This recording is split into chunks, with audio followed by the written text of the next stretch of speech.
how to enable or disable Samsung Verbose Debug logging on Samsung Galaxy S26 Ultra.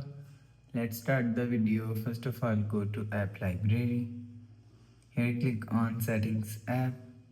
Now in Settings, scroll down to and click on Developer option.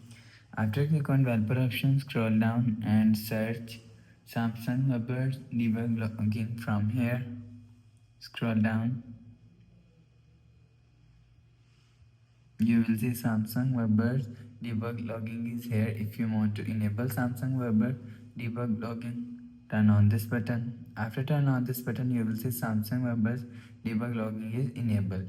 If you want to disable Samsung Verbose debug logging, turn off this button. After turn off this button, you will see Samsung Verbose debug logging is disabled. You will enable or disable Samsung Verbose debug logging from here. After the process, go back to home screen. So that's how you can enable or disable Samsung Verbose debug logging on Samsung Galaxy S26 Ultra. If you like the video, please subscribe. Thanks for watching.